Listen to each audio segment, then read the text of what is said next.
the gratefulness back to Jochen and welcome in that we are able to be here, and that you are able to talk to Michael and that he is able to tell his story to you. I know Michael for a couple of years. We became friends. I know his wife. I know the family history, of course. And since I'm researching Jewish life since almost 30 years, I know a bit about Jewish life in Fulda and the whole region. And the purpose why I'm doing it is, for example, this evening, that I could greet you bonjour, that I can greet you salam alaikum, shalom, hi, wie geht's?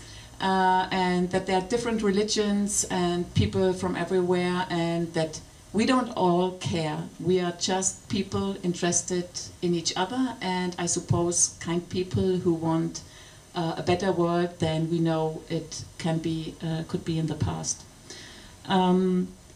Two of my, not students, but two of my friends are here who were students of mine, and young people who are interested in the project to discover the history of Jewish life in Fulda. And this is so important because only when you know what happened in the past, you can, you know, act differently in the present and in the future.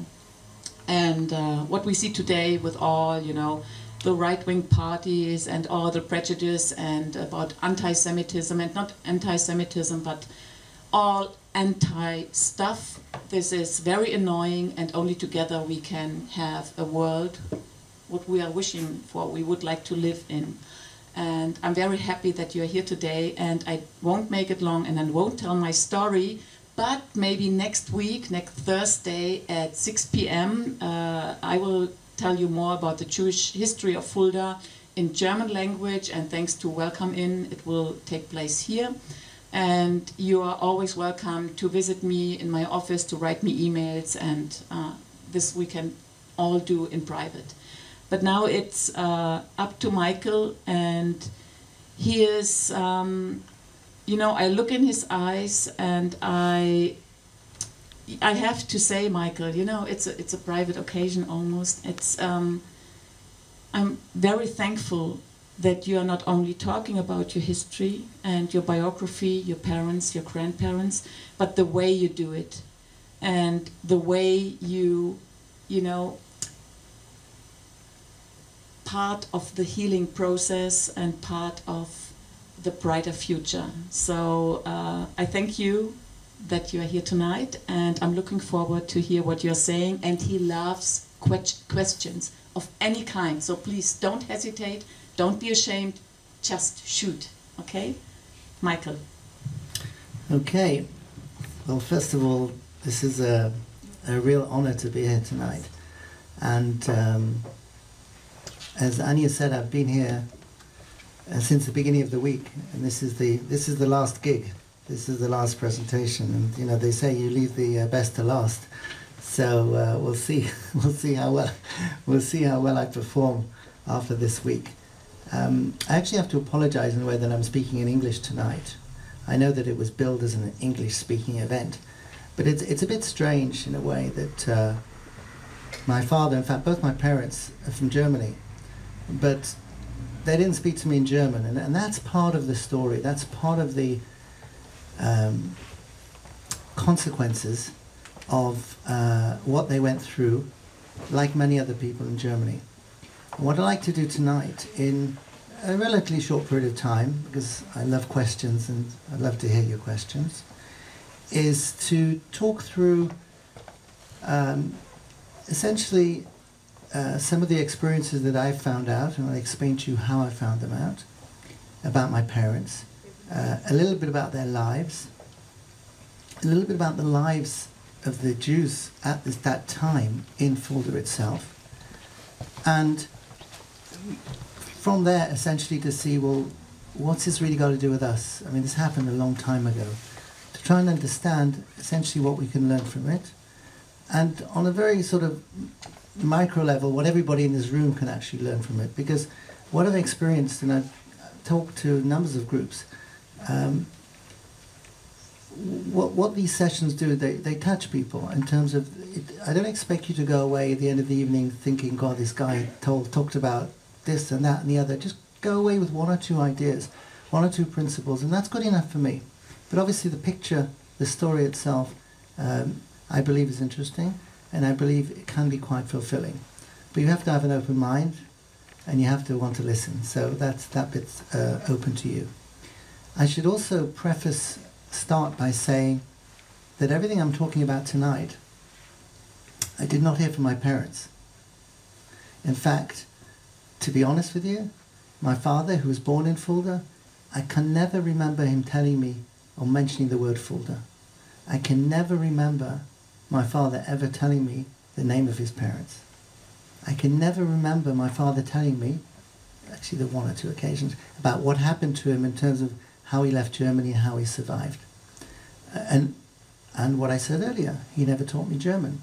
So something must have happened, something must have been pretty bad and traumatic for somebody who was born here in Fulda around the corner, lived here in all his formative years, to have a child and one of three boys, and never to speak about the past, never to talk in your home language. And it's very strange because I'm sure all of you guys, what your parents talk, your language the parents are talking, you talk. Okay? Doesn't matter where you come from. Doesn't matter if it's Germany, Israel, England, Syria, Turkey, whatever. You speak the respective language. But there's a very strange situation here that I have two parents who admittedly came out when they were little and were children, but still they knew the language, in a way refused to speak in German. So that's part of the story. So that's the reason I'm apologizing for not speaking in German, but that's part of the issue. So let's roll back history a little bit. Okay, we're now 2021. Okay, and today actually is in my opinion, a very special day. And I'm not talking about Kristallnacht. I'm not even talking about Fulda. And I'm talking about something which actually affected everybody in Europe. Today is actually the end of the First World War.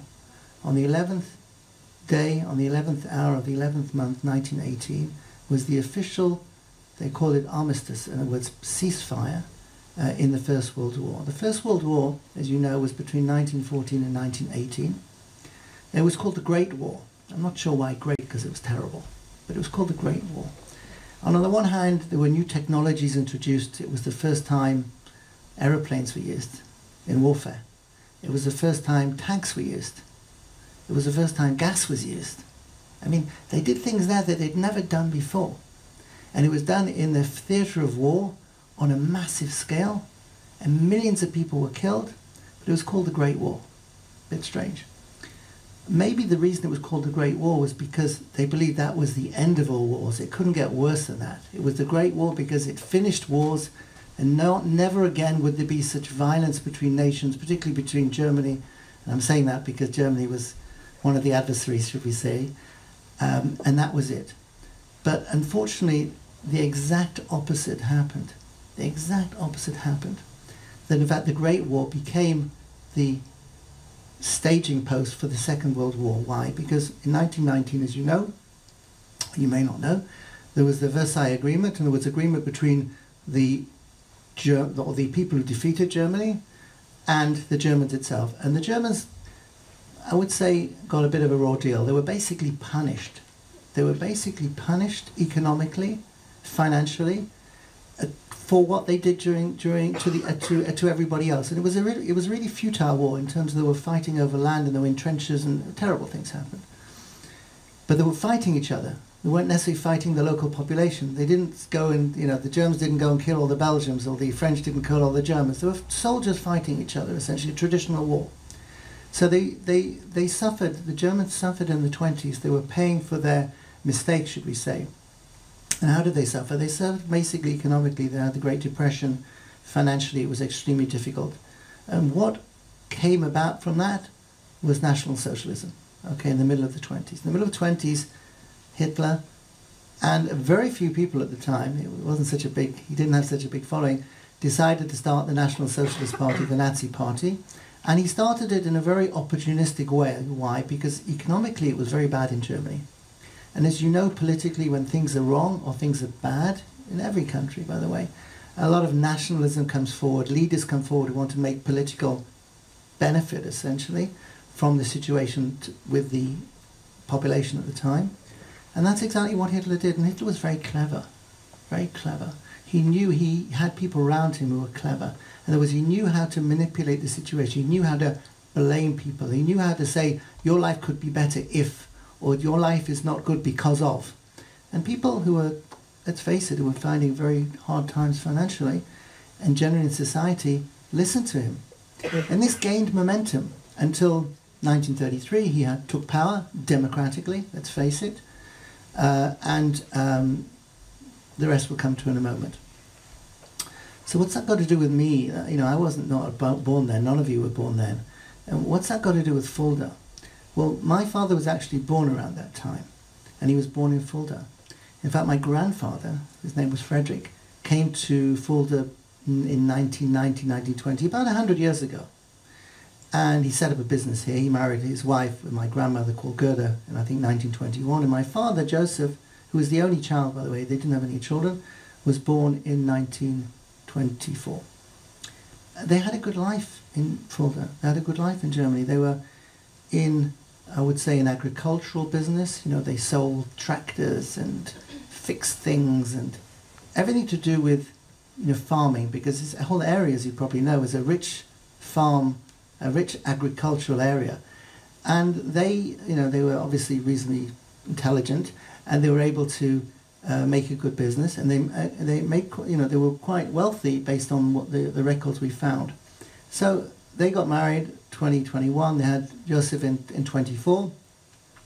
Hitler came to power 24, 25, but nobody really paid attention to it because, you know, who was he? He was some lunatic somewhere in Germany at the time. And life in Fulda for the Jews was pretty good. They had a synagogue. In fact, the synagogue, I think, was rebuilt or restructured in 1928. Just you should know, in Fulda at the time, at 1933, and I'm just using that as a reference point because that's when Hitler came to power, the population of Fulda was about 26,000 people. Much smaller than today. Today, I think it's close to 70, maybe a bit more. But it was a small town. I mean, 26,000 people is not such a big deal. And out of that, there were only about 1,000 Jews.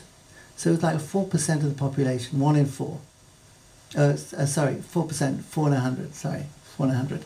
A very small community, but it was a well-known community. In fact, the Jews had been in Fulda, the first record of Jews in Fulda back in the 12th, 13th century. I don't know if you know, but there were a lot of celebrations 2 years ago for the, I think it was the 1700th... this year. Oh, this year, okay. It's this year. Anniversary of Fulda. We were here, actually. I was here with my wife, as Anya said, 2 years ago, the guest of the mayor. Really to... Sorry, I made a mistake. I thought you meant the 1,700 years of Jewish... No, just don't about Fulda existence. And in the history books of Fulda, in the archives, it was very prominent that the two groups of people who helped create Fulda and put Fulda on the map were the monks and the Jews. Now why? I mean, what do the monks and the Jews have in common? Very little, except they were both educated and they could read. Because back in 700 and 800, not many people could read. Certainly not many people could write. But in fact, the Jews and the monks had that attribute, they had that knowledge for various reasons, mainly because of religious teaching. On the monk side and on the Jewish side, the Talmud studies and things like that. So they were very knowledgeable, and hence they contributed to the founding of Fulda. Now, of course, Fulda's also had a very checkered history with the Jews. You know, there have been times where they kicked the Jews out and they let them in, but they only let them in on certain conditions. But the bottom line is that Jews have been around here for a long time. It's not that they suddenly arrived 100 years ago and then, you know, who are you guys? They didn't become, in a way, they weren't refugees, should we say, that came in.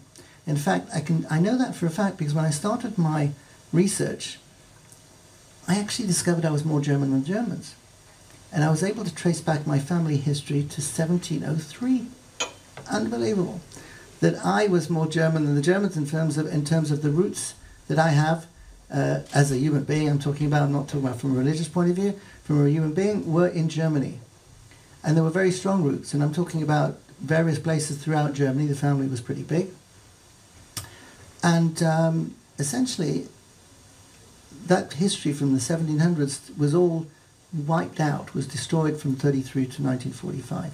So it wasn't as if the Jews suddenly parachuted or landed in Germany and got involved and then got kicked out. They've been around a long time. And in fact, Fulda itself is known in Talmudic literature, or the people who came from Fulda. There's some great rabbis who actually lived in Fulda. And I didn't realize till I did some research about some of the rabbinical authorities that lived in Fulda, and their writings and their commentaries are actually still quoted today. So when you think about that, you realize, A, how small you are. You realize essentially that the much bigger things in life that you didn't realize. And Fulda as a place, and with respect to you guys because you live here, had some importance certainly in the Jewish life for many, many centuries. So let's fast forward to 1933. Hitler becomes in power. And at the beginning, the Jews, and I think it was true throughout the whole of Germany, didn't really take him seriously. You know, he was this fanatic, he's going to go away. You know, he wrote Mein Kampf in the 20s, he didn't like the Jews. And there wasn't really talk at that stage about killing anybody. He just was blaming the Jews for a lot of the troubles in Germany at the time. In other words, they were called scapegoats. That's a very common English phrase to say, it's because of you, we're doing this. And they were easy targets. Why? Because they were small, in a way. Because in a way, there were few enough that they weren't going to fight back, and they probably didn't have any political representation to actually fight back politically. They may have had some people look interested or helping them, but they weren't a strong force at the time. But as I mentioned at the time, he didn't want to kill them. There was no evidence to say in 33, let's kill all the Jews. There was evidence, let's get rid of the Jews, but getting rid of the Jews wasn't necessarily killing them. It was basically sending them out of Germany. We want Germany to be the pure Aryan race. We want it to be only Germans, and we want it to be as focused on our culture and our history, and everybody else we don't want to know. But the irony was that the Jews were well integrated within German society. In fact, they considered themselves first German and then Jewish. And that's when, of course, the irony was when they were rounded up in 1941-42 and sent to concentration camps. It didn't matter how religious you were. It didn't matter if you were in Germany from the 1700s. The fact you were a Jew or not a Jew, that was it, 1 or 0. And it didn't matter if you didn't want to associate. It didn't matter if you didn't want to be a Jew, you were a Jew. And in that respect, Hitler didn't differentiate between the good Jews and the bad Jews, or the religious Jews and the secular Jews. It was just one group of people. The other thing, of course, and everything is down to statistics, in Germany itself at the time, I'm talking about 1933, there were approximately, let me see, I think about 522,000 Jews in Germany, and of a population of about 67 million. So you can know the percentages, that's not a lot of Jews. But still, because they were small, they were able to be targeted. It was very easy to target a small group of people and blame them, as opposed to blaming half the population, which you wouldn't get away with. The other interesting thing was that, of course, fast forwarding 33, I'll do 33 to 38 very fast, things were deteriorated, as you probably know, in terms of they started passing laws, particularly against the Jews, in terms of restricting them from going to school, restricting them from having certain business, restricting them from certain type of, walking in the parks type of thing. And there was just general life became extremely restrictive. And remember, this was all done legally. This wasn't a bunch of people trying to beat up another bunch of people. In other words, everything we're talking about here was actually government orchestrated. The government decreed it. It was law.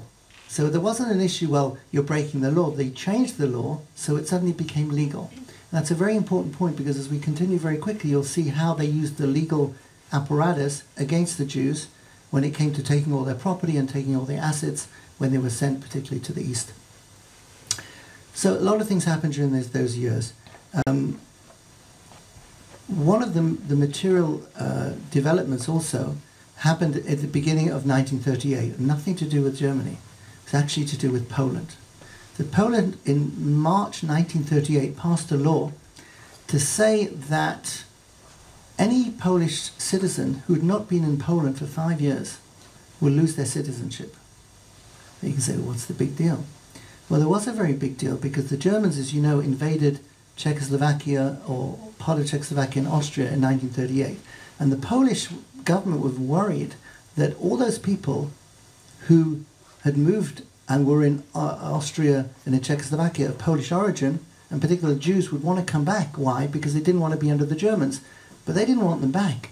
So in that respect, they said, okay, you lose your citizenship. So all these people who were in Germany or in Austria who were not local citizens, who were originally Polish citizens, lost their citizenship, so they were stateless. And then what happened, and the Germans were very familiar with this law, in October 1938, they started to expel all the Polish Jews who were not German, and of course they just lost their citizenship, so what did they do? And the Germans didn't care. They basically forced them to the border with Poland. And the Polish didn't want them because they weren't citizens. And the Germans didn't want them because they weren't Germans, so what did they do? And there was a very terrible period in October 1938 when in fact they were stuck, these Jews, about 20,000 of them were stuck between Germany and Poland, and the Germans on the one side were sitting with the machine guns, they were trying to come back, and the Polish weren't letting them on the other side. And my grandfather actually on my mother's side was one of them. In fact, we think he was killed in that period because we can't trace what happened to him. Now, why is this relevant? Because in Paris at the time, there was a young Polish guy, I think called Greenspan or Greenblatt, and he had his family, which was deported essentially from Germany to Poland at the time. And he was he was an activist, he was a very hot-headed guy, should we say. And he was very annoyed and very upset. So what did he do? He went in the beginning of November 1938, he went into the Paris embassy, the German embassy in Paris, looking for the ambassador. And he used the story to say, I've got some secret information to tell the ambassador, which is vital for national security for Germany. Of course, they didn't believe him. You can't knock on an embassy door and say, I want to see the ambassador. So anyway, they eventually passed him off to the third secretary there, and he turned around and he shot him, as in he shot the third secretary. And the third secretary didn't die on the spot, but within 3 or 4 days he died at the beginning of November. And the Germans used that as basically a reason, and of course he was Jewish, the guy who shot him was Jewish. They used that essentially as an excuse to say, you see, the Jews, they're against us, okay? And they used that to essentially start a process which happened 83 years ago this week, as you probably know, between the 9th and the 10th of November, which we call Kristallnacht or pogrom or various names associated with it, when in fact the Germans, or should we say particularly the Nazi Party, through Hitler Youth and all their associated organizations, went out and started to burn and destroy Jewish property. And we're talking about something pretty extensive. We're talking about nearly 100 people being killed, 30,000 people being expelled to concentration camps like Buchenwald and Dachau. We're talking about thousands of synagogues burnt, destroyed. And all the books and the Torah scrolls and that sort of stuff. And it was shocking. It was shocking because the rest of the world actually then realized that this guy Hitler, apart from being a lunatic, he was extremely powerful and he had the authority to do something like that. And in a way, I think it would be true to say this was the beginning of the Shoah. This was the beginning of the Holocaust. That was the first, one of the first critical events that actually happened that led to terrible things afterwards. And why is that important in terms of, why is that important to me and happened to Fulda? Well, first of all, it happened in Fulda. This wasn't something that happened in Berlin and Frankfurt. It happened in Fulda. The synagogue around the corner here was burnt down. Where we had this ceremony on Tuesday night was actually where the synagogue was. And that was actually the same synagogue. You'll see the pictures later. That's the synagogue here. And inside, it was quite a large, beautiful building. So my dad had his bar mitzvah. That's where the boys, when they're 13, they have to go and get special blessings. They become a man. That was in this place as well. And the Jews started to get worried. They say, well, this isn't going away so fast. This could be serious. And not all of them, but quite a few of them realized that. And what happened actually, when we came closer to 39, the population of Fulda went down, the Jewish population of Fulda went from 1,000 to, about 400, about 415 Jews. So a lot of them left Fulda. A lot of them left for other big cities within Germany because, like I know from other families, they moved to Frankfurt because Fulda was very small, 26,000 people. There's nowhere to run, there's nowhere to escape. But in big cities like Berlin or Frankfurt, you can sort of, in Mainz, you can sort of disappear. You can sort of hide. And they won't know, oh, here's a Jew, let's get him or whatever. And obviously they didn't know these people when they moved to new cities, so why should they, we know this guy because he lives there, and they didn't know them at all. So not all of them left Germany, and unfortunately most of them who stayed in Germany also perished later on in the war. But what was most important, and this is from a personal point of view, what happened at Kristallnacht, was it was the turning point, I think, in my family history. In my or our family relationship with Germany. The reason being is that a few weeks after Kristallnacht, it was actually the 3rd week of November, there was such an outcry in England, in the United Kingdom, in Parliament, that they decided to pass a law, which was quite amazing because they did it so quickly and it just happened, everybody agreed to it, that they were going to allow 10,000 children, particularly German children, Jewish children, to come to England without a visa, without any conditions per se, or very few conditions, but certainly they were going to allow them in. In other words, they were voluntarily allowing 10,000. Think of it as refugees today. We're going to bring in 10,000 refugees, and that's going to be our quota, and that's going to be what we're going to do to try and help save, because they realised the Jewish community was in big trouble in Germany. In fact, the big trouble everywhere, but they were focusing in Germany because of specifically of Kristallnacht. And hence, in the 3rd week of November, the Kindertransport program started. And this was a program mainly from Germany, where children under the age of 18 were essentially sent to England without their parents to start a new life. Now, these are pretty crazy ideas because you think a second, wait a second. I told you before that Frederick, my grandparents only had one child, Josef, okay? So I'm thinking to myself, wait a second. You're willing to send your child, your only child, which is, let's just say, the most precious thing you have, on a train, didn't speak the language, to a foreign country, and where you didn't know anybody. So you begin to realize that things must have been pretty bad for a parent to give up their child, essentially. And the parents, the story was, we'll get together, we'll meet up in the future. But I think, let's be honest, the parents probably knew this was a one-way ticket. The parents probably knew that they probably would never see their child again. And it's a heavy topic to think about, but if you think about it, things must have been so bad that they're willing to do things which are really not natural. And there are lots of stories. You get, as I said, the oldest was up to 18, but there are stories of 2-year-olds and 1-year-olds handed to people on trains.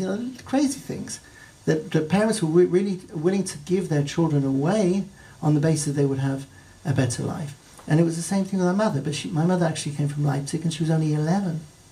So I was, thinking to myself, wait a second. You've got a 14-year-old here, and you've got an 11-year-old here, going on a train, don't know where they're going. The only thing they could take with them was 10 Reichmark, which is like 10 euro, one suitcase, into nowhere. As in, for them, it was nowhere, because what do they know about England? I guarantee you, they've never been there before. They never left Germany, probably never left Fulda or Leipzig either. And in that respect, they were going on a journey into the unknown. And it's very hard, for us to think, well, how's this possible? I mean, I don't know if you've got siblings who are 11 or 14, but you could never imagine in a zillion years that your parents were just like, you're out of here, you're gone. And that's a very difficult concept to understand, but it happened. And I have to say, thank God it happened, otherwise I wouldn't be sitting here tonight. Let's be honest. That unusual act essentially enabled the family to continue. So how did this happen? In other words, what made it happen? In other words, how did it happen? Because you can't just take 10,000 kids and put them on a train and say bye. In other words, it has to be organized. And it was actually organized in cooperation with the German government. As I said before, the Germans didn't want to kill the Jews, they wanted to get rid of them. And for them, it was an opportunity to get rid of another 10,000. voluntarily, as in another government was willing to take them. But the very interesting point is that there were very few other places who were willing to take anybody. Not even America. America wasn't willing to take in. There are terrible stories about boats going there and turning back and ending up in Germany and the occupants, back in concentration camps. They couldn't go to, it was Palestine at the time, they couldn't go to Israel, or very few could go to Israel, because the British were ruling Israel at the time, or Palestine at the time, until 1948, and they passed something called the White Paper, I think in 38 and 39, which limited the number of Jews allowed to enter Palestine at the time. They did that because the British said, look, we don't want to cause problems with the locals, we don't want to cause problems with the Arab population. In that respect, we have to keep peace where we are, and if we let people in, it's gonna be too problematic. So they couldn't go there. And the irony was that the attitude of the Allies, or we said the non-Germans, in a way changed the attitude of Hitler. Because Hitler realized when it came to 41 and 42 that nobody wanted the Jews. So what's the best way to deal with them? So they sat in conferences in 41 and 42 and they decided, okay, we're going to kill them. And they killed them in very efficient German ways, as you know. So in a way, all these issues are relevant to what happened and why they happened. And it's important to understand because there were decisions, political decisions made, which had consequences, terrible consequences on people's lives. Destroyed people's lives, okay? But at the time, maybe it wasn't evidence that this was going to happen. So going back to the point, how did they get out? So my father, as I said, he was actually in school in Würzburg at the time because they closed the Jewish schools in Fulda back in 36. He was at a Jewish seminary in Würzburg, and the place was attacked on Kristallnacht. I didn't realize at the time how bad it was for him, because it was only after I read an account of what happened there that I realized. I mean, he must have been like 12 or 11 or 12 at the time. How a 12-year-old could go through so much trauma of people basically banging the doors down, wanting to kill him and want, violence. Today, if any of us experience an event, what happens? We do counseling, we go to doctors, we go to psychologists, we go to physiologists, we go to therapists. People help us, right? And that's what you do. But there was no therapy then. It was basically, you just had to live with that trauma, which he did. And so he came back, because he had no school to go to in November 38, came back to Fulda.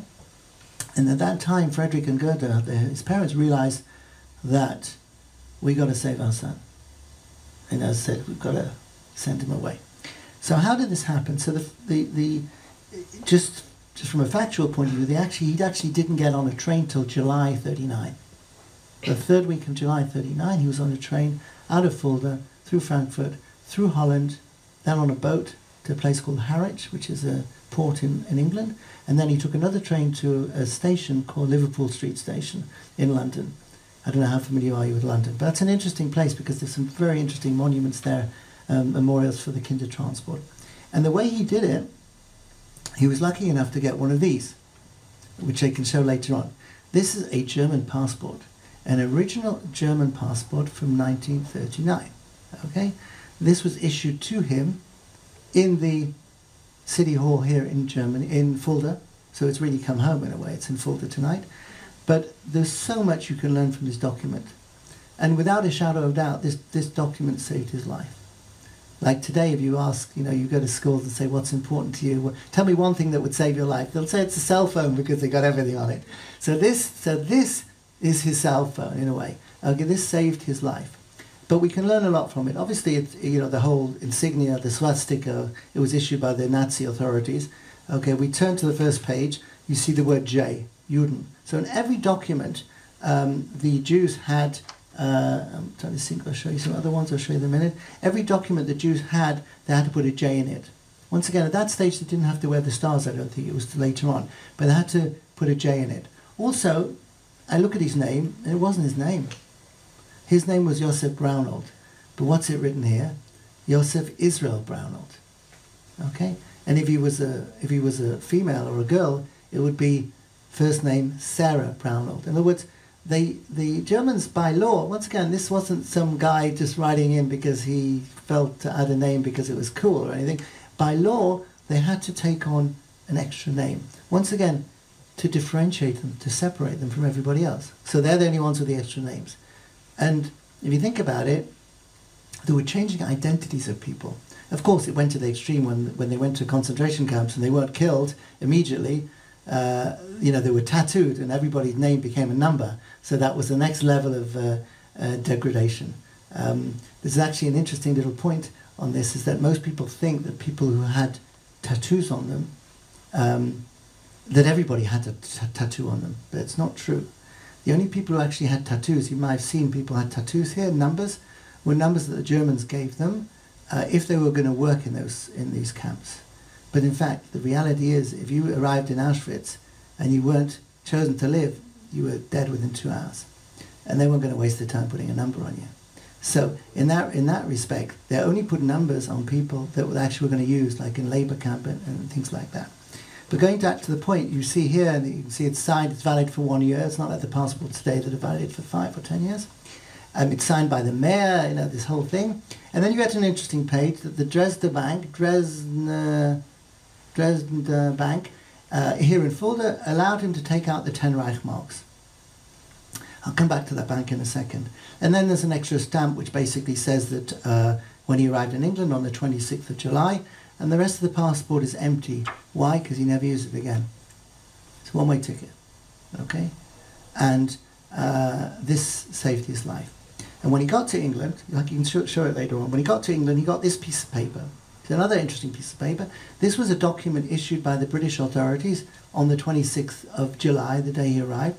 Basically said that who he was, he didn't need a visa to stay, he couldn't work, but he can stay there, and this is where he comes from. And then it's got a stamp of the British Foreign Office. So with these two things here, he was alive. You don't see many of these actually, the originals. In museums you see them, but I wanted you to actually see them because I don't think you've actually touched one of these things before. So he's got this one suitcase. So what does he put in this suitcase? Well, it was actually an interesting time of the year. It was July.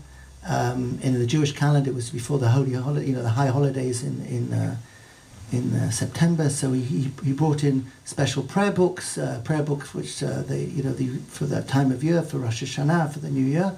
He put in family photos. Everybody carries family photos. Like, what are you going to carry? You haven't got a smartphone. He put in these family photos. These original photographs from his parents and life in Fulda, and his pictures of when he was at school. Why? Because this was his only link to the past. I mean, what else he's got? These were issued by the authorities. This is his life in Fulda, basically. That's all he had. Okay? He had his 10 Reichmarks or whatever, and he arrived in England. Eventually he went on the train. He didn't talk much about this, except one thing, which I thought was quite interesting. He said to me that, and it came in a very strange way, and I don't want to tell the story now because it digresses too much, but the parents, as in his parents, like most parents, would like to give valuables to their kids, right? Because if they're going to go off on a train, they're going to make sure that they've got something to sell, a watch or something. And he had a ring. And he said to me once, and this is the only thing he said to me about the journey, was that the Germans took the ring away. So I said, what are you talking about? He says, yeah, they took it away at the border. So I said, what border? He said, yeah, the German-Dutch border.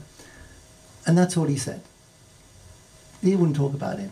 But what happened in reality, and we've researched that, is that essentially the German soldiers boarded the train at the border as they were leaving Germany, and they searched all the luggage. I mean, you've probably seen it in the movies how they did it. But they searched all the luggage. They also checked though, in fact, any jewelry was sewn into the coats. Obviously, it was summer though, so it wasn't actually winter, but they must have had coats, to check if anything was basically smuggled out, because you weren't allowed to take more than 10 Reichmarks out of Germany at the time. For whatever reason, I don't know if it's on his finger or in his pocket, it was taken. It was basically stolen. So that was another part of his parental link taken away. And he remembered that because obviously it was like burnt into his memory that this bad event happened. He got to England. I don't necessarily want to go through the stories about England, but he was at the time 15. Unfortunately, when in 1941, he reached the age of 16, or 1944, it was actually 1940, he reached the age of 16. In 1941, he was arrested by the British authorities.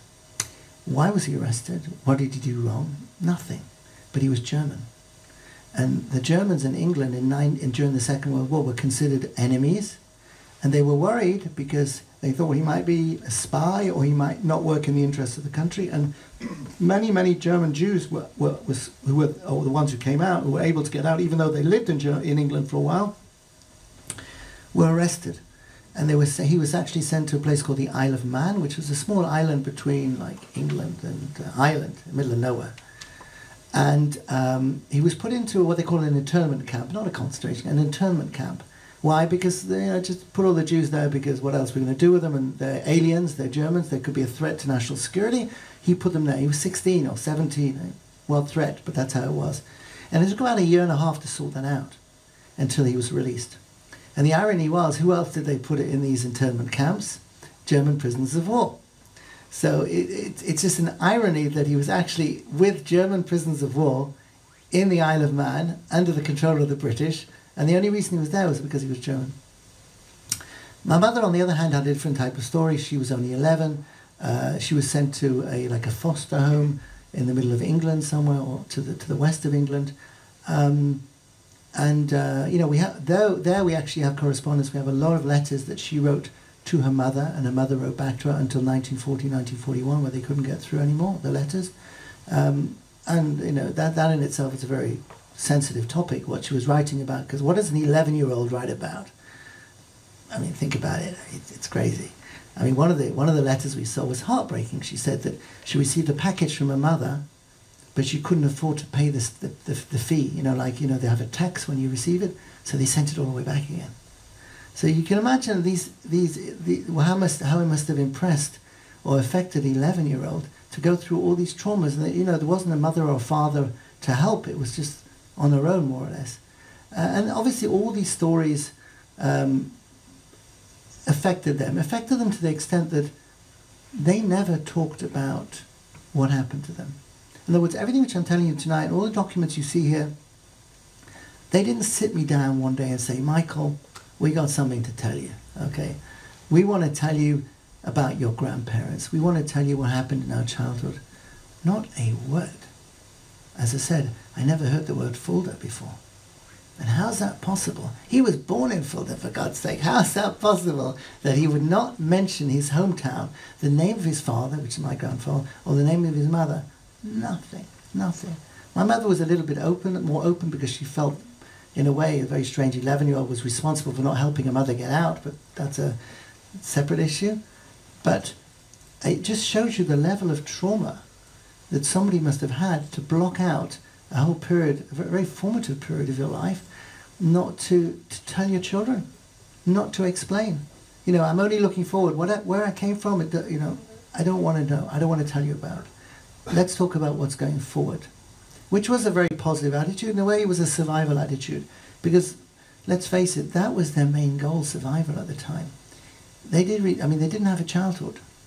So, all our children, all you guys, what do you do when you have a childhood? You have a good time. When you're a teenager, you have a great time. You study, your friends, party time, guys, girls, all the good stuff. They had nothing. So, in a way, they didn't have the parental guidance. I mean, when you have a problem, especially if you get on with your parents, you can talk to your parents. You can ask their opinion. You can ask their advice. You may not listen to it, but at least they can give you words of wisdom to help you or guide you through a difficult process. And everybody has difficult processes. Everybody needs guidance and help. But they didn't have it. So there must have been organizations to help, refugee organizations or maybe through the Jewish community to help, but essentially they were on their own. And the irony is that out of those 10,000 children who came to England, they were all Jewish children, only about 5,000, and there was 50% were taken into Jewish homes. And the rest of the 5,000 went to non-Jewish homes, people who had nothing to do with the Jews, and essentially, from a humanitarian point of view, opened their houses and took in the children, which is a very difficult thing to imagine, because would you do that? And would you do that for a enemy alien child coming over, age 11, 12, 13, open your house and say, yes, I will look after you, I will feed you, I will clothe you, I will educate you?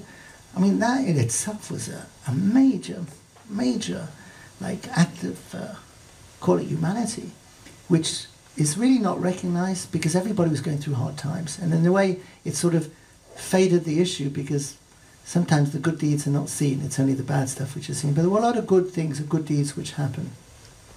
And just fast forwarding a little bit, they met, my parents met after the war. They were in London, got married in 48, had, 3 kids, I'm one of them.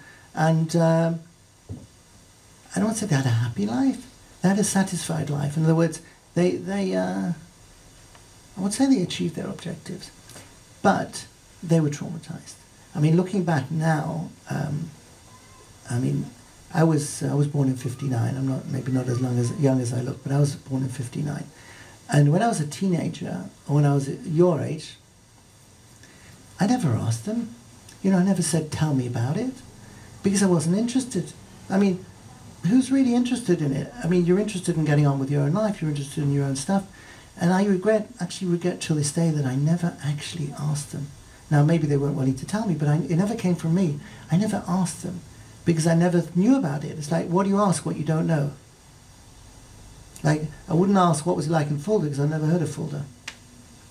So it was only really, and the other consequence, unfortunately, is they both died young.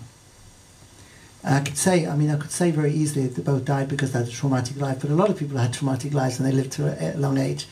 But they both suffered. I think they both suffered emotionally, and they definitely had post-traumatic syndrome for sure. I mean, probably nobody knew about that at the time, but their behavior in general was okay. But there were certain strange things. I mean, one of the strange things, for example, is that because they didn't have any siblings or parents, I never had any grandparents. I never had any uncles. I never had any aunts. I never had any cousins. Nobody. And I did notice. I noticed mainly from school and your friends, sleepovers and all that sort of stuff. I didn't have anything. But at the time, I didn't have enough. I never asked my parents, well, why is this the case? Because I sort of knew, because as you get older, you start to learn about what happened in the Holocaust. And it was quite close to the event. It was only like 20, 30 years after, not like now, 80 years or so. But you never used to talk about it. When there was something on the TV which talked about the war, you sort of, okay, let's change the channel sort of thing. Because it was painful. It was painful. And that's also a very important point, because we're now, 80 plus years from what happened in World War II, and I think honestly I could say that the research I've done and what I'm doing tonight I could not have done 20 or 30 years ago. I know I would have been younger and maybe you wouldn't have been around, but the reality is we couldn't have had this dialogue 30 years ago. And the reason being is because the people who participated, as we heard earlier, in this process, it was also painful for them. They were in denial as well. And B, it wasn't like acceptable to talk about it. Nobody talked about that because it was bad, type of thing. And then, of course, you had the war coming down in '89, and then the two Germanys getting together, and then that whole integration sort of, in a way, fogged out everything else because there was enough problems in Germany trying to get on with each other, never mind talking about the past. But now, 80 years later, it's obviously a lot more acceptable to talk about it. It's a lot more. It's easier to analyze, mainly because people are understanding that the old story could ever happen again, and obviously that's one of the strong take-home messages. Just to sort of finish off, to give you a little bit of ideas that what happened to my grandparents. They were essentially deported on the first transit out of Fulda in December 1941. So they obviously, they tried to do whatever. They tried to get visas. They tried to leave. It was impossible. We've got evidence, as you'll see, that, as they say, Friedrich, after Kristallnacht, was sent to Buchenwald. He was released eventually. We have evidence to show that all the assets from the family were taken, essentially when they left their apartment. We've got lists of assets. We've also got a list, by the way, here of what Josef Braunold had in his suitcase. Everything was documented, priced out, because he couldn't, how many assets can you take, what assets are you taking from Germany? Literally what he had in his suitcase was listed. We have here all the assets which were owned, for example, by Gerda Braunold, and there were a lot of them, which were taken by the state. We have here also letters from the banks. This bank, this Dresden Bank, okay, which was actually the Nazi bank. They funded the Nazi party. They also funded the building of the gas chambers and all that sort of stuff. They made a lot of money from this process. But what's the important thing here is that this is a document from the bank to the tax authorities in Hessen to say Gerda Braunold is no longer a resident in Germany. So according to the law, this was legal. Her assets are no longer her assets. They're now assets of the state. But let's face it, what happened was the government sent her, they deported her to the east. Where they go in 1941, they were sent to Riga, out in the east. So in fact, by law, and it's very important to state that because this wasn't an independent act, it was a formal act by the German authorities, by the government, because individuals weren't resident anymore, their assets were taken. And we have documents to say, confirming what was taken, where it was sent, that it was received. And this was all legal. So it was a legalization of theft, essentially. And you can also say, well, wait a second, why did they list, the possessions in the apartment? I mean, that's like evidence to say that it was stolen. But their thinking was completely different to you and me. Their thinking was saying that if we don't list it, it'll be stolen by the other Germans. So by listing it, it becomes the property of the Reich. We will sell it at auction and the money will go to the Third Reich. So in a way, by documenting everything, they accused themselves. In other words, they showed evidence, essentially, that they did these sort of things. I'll give you another example. On my grandmother's side, they come from this town called Wertheim, which is further south. They lived in the main street in a very nice property. And we've seen documents that the Gestapo at the time wanted this property because it was the best street in the house. And they basically sent a letter, we possess this property. And they were able to do that because they deported everybody, as in from my grandparents' side, from that house. So the point I'm trying to say is this was all legal. None of this was illegal. It was, of course, immoral, but it was not illegal. So it was done under the auspices of a legal establishment which went with the Germans. In other words, you got to remember, these are intelligent people. I'm talking about intelligent people were helping orchestrate this whole thing. And it was done extremely efficiently. So as I said, in 41 December they went. It was part of 3 waves of Jews which were deported starting in December 1941 from Fulda. And the reality, very, very few came back. They were all killed. We have evidence of when they were killed, where they were killed. As you probably know, the big archives on the Jews who were killed is actually kept in Israel, in a place called Yad Vashem, which is the memorial for the Holocaust. And out of there are approximately 4 out of 6 million Jews are listed there. Listed who they are, where they came from, some details more than others, but they're listed. But 2 million people have disappeared, have gone. And there's many attempts to try and, from their relatives, to try and get that information, but obviously as time goes by, it's much harder. The other thing, of course, is people have got to realize that the Germans, their destruction of the Jews was extremely well planned. It was frighteningly efficient. So what do they do? They built the majority of the concentration camps, and some of you may have been to Auschwitz and all these terrible places. They built them in Poland, but they built them in Poland for a good reason, because out of the 6 million Jews who were killed, only about 5% were actually German Jews. 95% were Jews who were there when the Germans occupied all those countries, and the biggest was obviously Poland. Poland had 3 million, actually had 3.3 million Jews at the time. 90% were murdered. 90%. There were 3 million Jews were forcibly sent to, well, they were put in ghettos and then moved from ghettos to concentration camps. You know the whole story. We're not going to go through it today. And they were killed. Some in death camps, some in labor camps.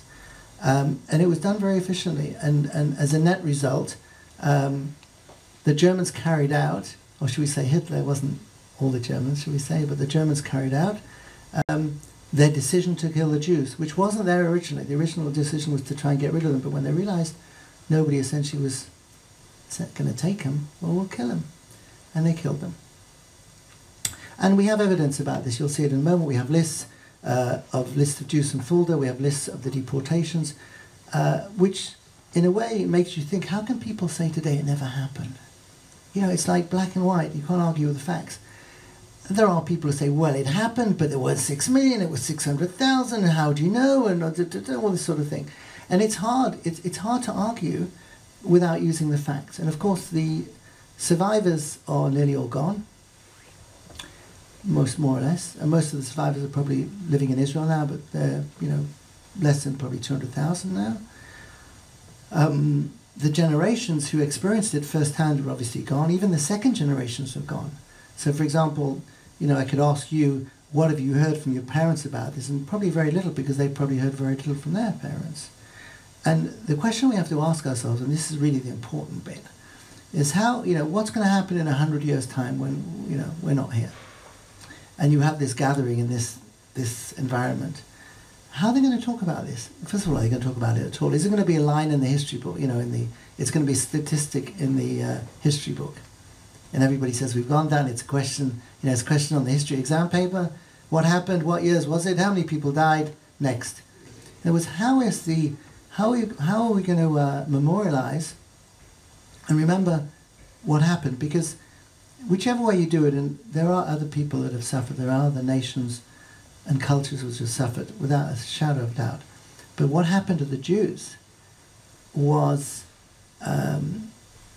unprecedented. In other words, to the extent that even animals wouldn't have behaved like that in terms of killing people and destroying their lives and reducing them to numbers and using their body parts for stuff. You know, it's like not comprehensible. It's not comprehensible, but it happened. And it happened in a society, in a German society, who was very sophisticated, very knowledgeable, very intelligent, very organized. So how do you go from behaving, you know, at the top of your game to behaving less than an animal, should we say, at the bottom of your game? No disrespect to animals, of course. At the bottom of the game. So how is this possible?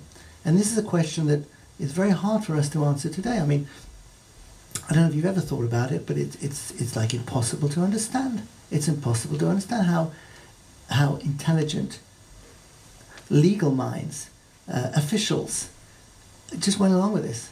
And a lot of people knew what was happening. It wasn't one of these secrets which wasn't known, should we say, amongst the masses. Obviously, as the war went on and more information came out, which is a whole separate discussion of how the Allies actually dealt with that information. They knew quite early on that all these Jews were getting killed, so what did they do about it?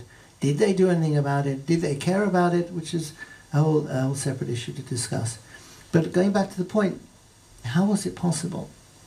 And of course, more importantly, could it ever happen again? So we have this cliche, say never again, or never forget. And it's very easy to say never forget, as long as there are people like me, or there's ways of learning about this sort of stuff. But the question is it true to say never again?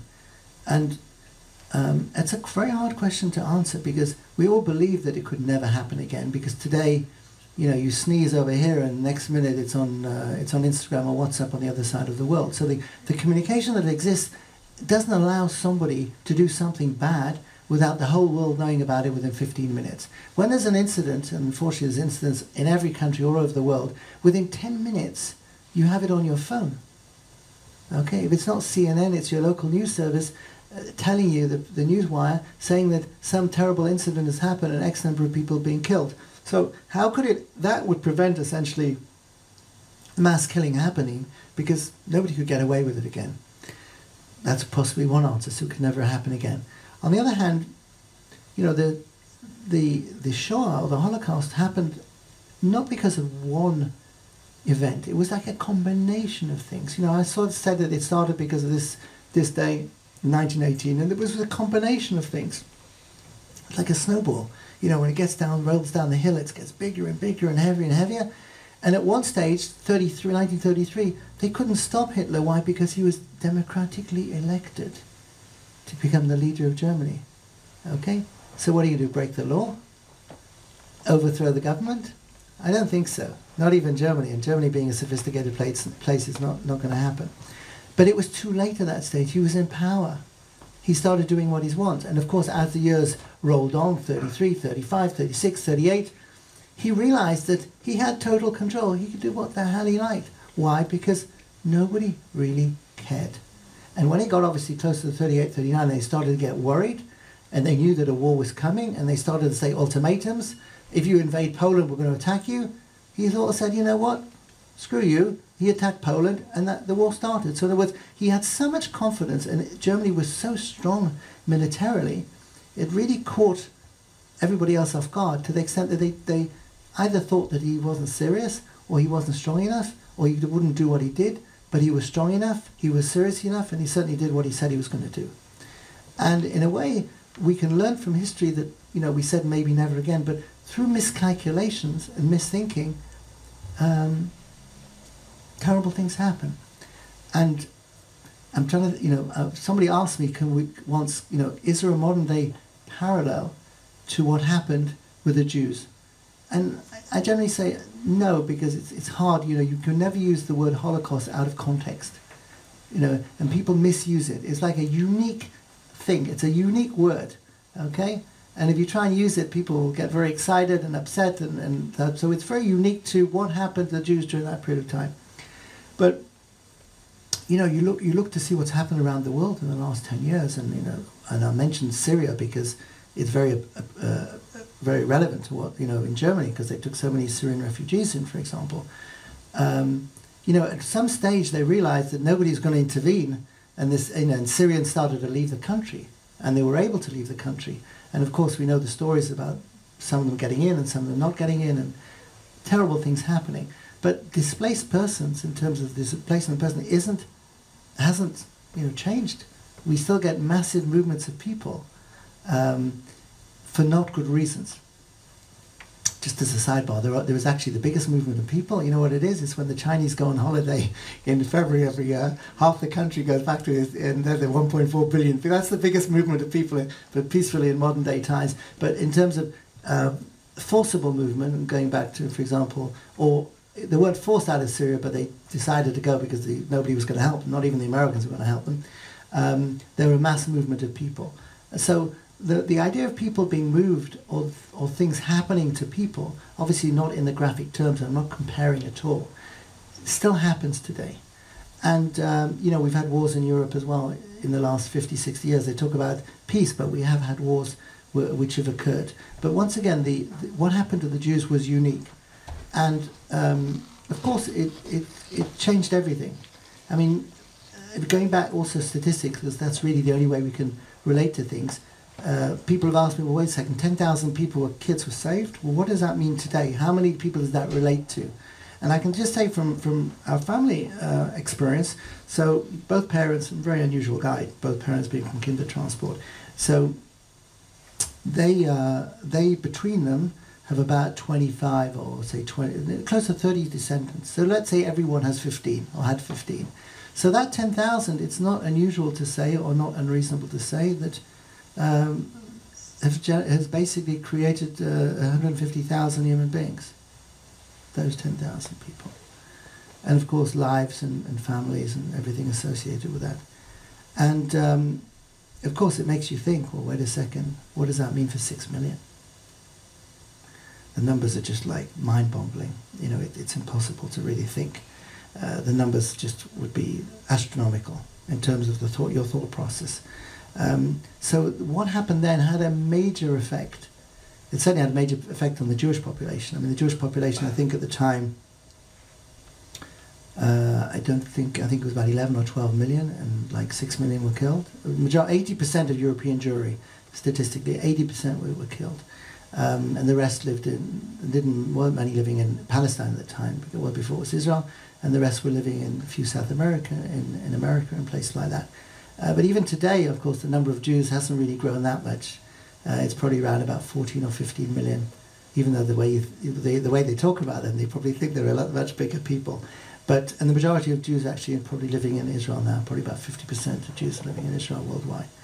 But it had a major effect on people's lives. Obviously, from a personal point of view, it had a major effect on my family life. And I think, you know, just to finish off, it probably had a major effect on me as well, because as I said, I didn't have the grandparents and everything, but obviously I don't think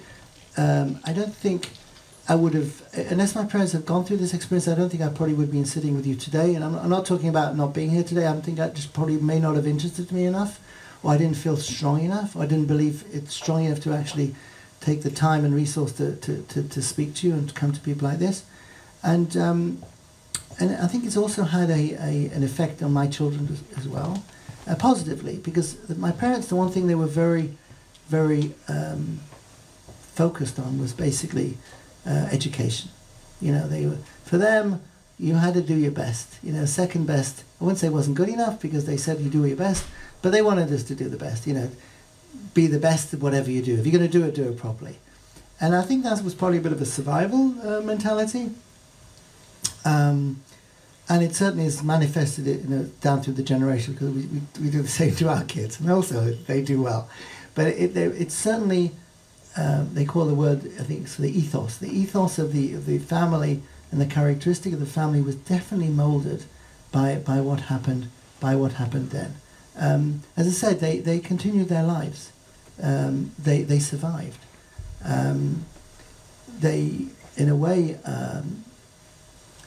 I would say were limited in what they were able to achieve, because they really didn't have a proper education to the extent, because their childhood was taken away from them, but they were able to survive. And at those days, survival was was the name of the game. It wasn't necessarily making money or getting a bigger car or a bigger house. It was actually just surviving. And they were able to survive, bring up a family, as mentioned, 25 or 30 descendants from that. And I think just to finish off, and then I'll open it to the floor, and you can look at all this stuff as well. It's all touchable.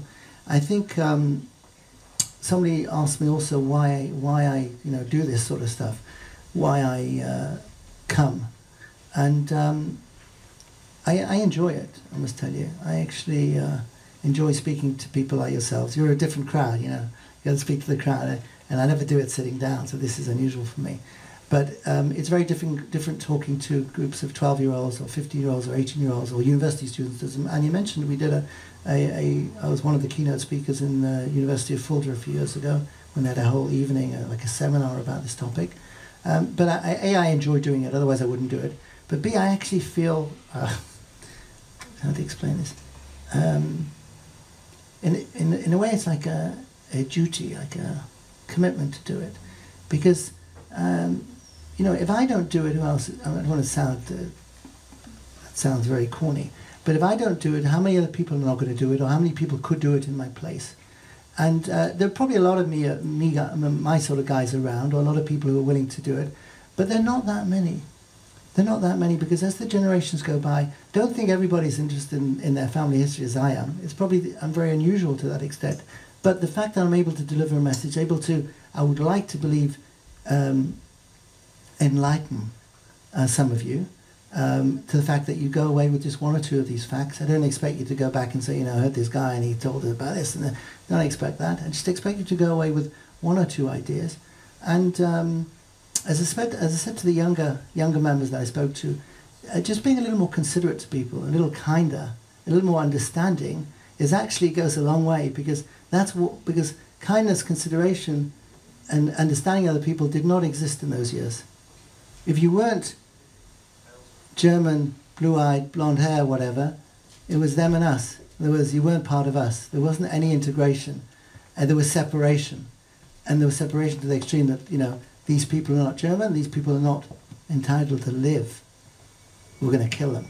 That's a major, that's like civilization gone crazy. And that's what happened. So I think just delivering that message and just remembering that message in what you do, because you're all probably going to become very, successful people, and you're going to be in very influential positions. I'm not talking about politically, I'm just talking about in your lives.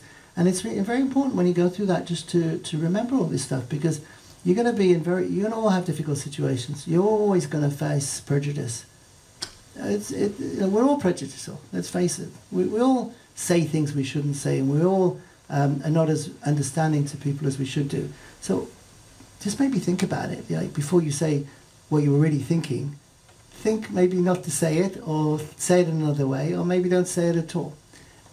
Or just be a little kinder to people who are not as fortunate as you, and there are a lot of people not as fortunate as you. You're the creme de la creme when it comes to education, and it comes to language and ability, but you're not the majority of the world. I mean, I know that. I mean, just talking generally, we don't realise how lucky we are in terms of having resource and places to live and food and education, whatever. The majority of the world haven't got that. So you're already ahead of the game. You're way ahead of the curve. And use that advantage for good. Of course, you've got to be successful in what you do, and you've got to build up whatever you have to do, but also take into consideration other people, just a little bit. And as I said, if that's what this process has achieved, that's good enough for me. Thank you.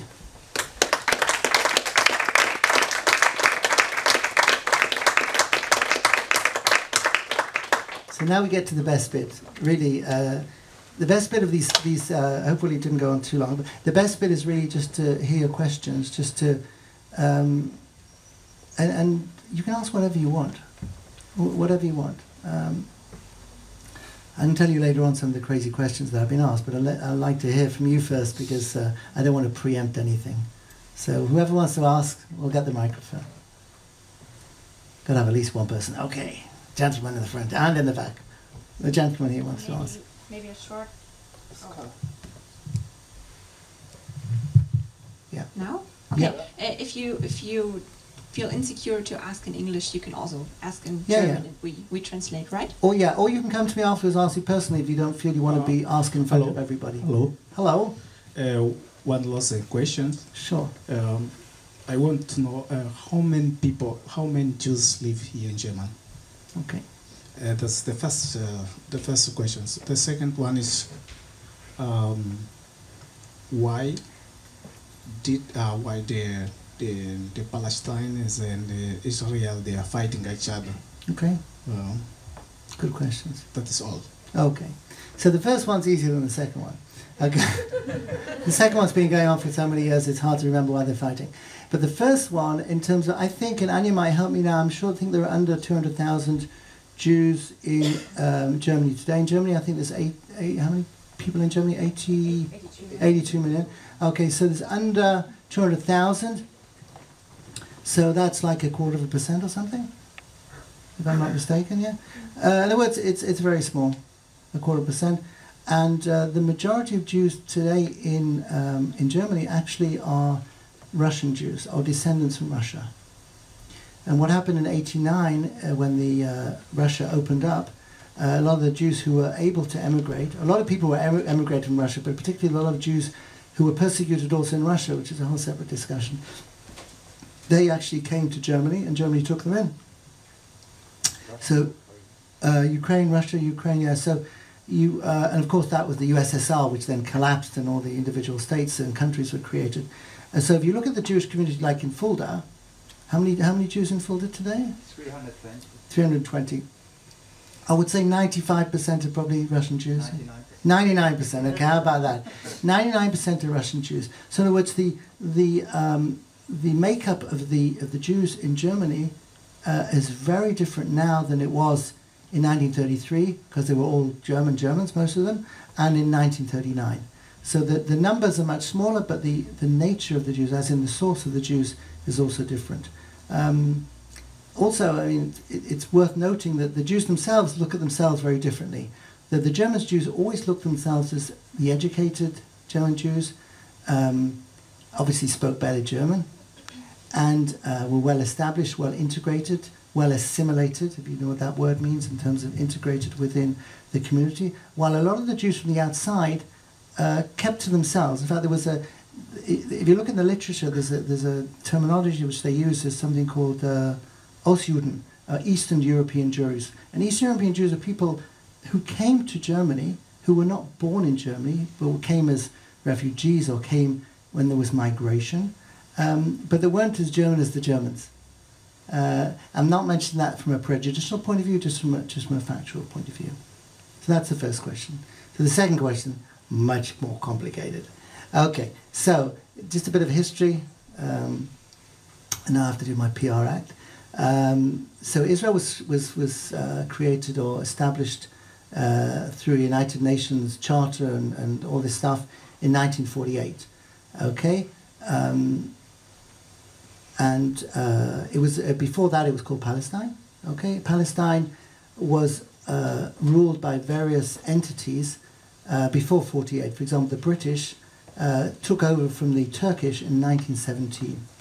So from 1917 to 1948, the British were in charge. So I mentioned earlier the British wouldn't let the Jews to come in 1939 because they didn't want to create any trouble with the local Arabs in terms of they wanted to keep the status quo balanced, so there were not too many Jews there essentially, because it was going to be their problem, the British there. Before 1917, the Turkish, through the Ottoman Empire, ruled Israel or Palestine at the time for many, many years.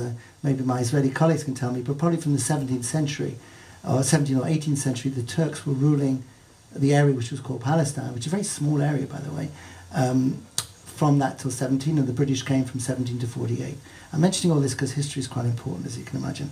So in 48, and I have to say that also as an influence for what happened to the Jews as well, there was a big movement, a big push to create some sort of homeland for the Jews, because as mentioned earlier, one of the reasons that Hitler was successful was nowhere for the Jews to go.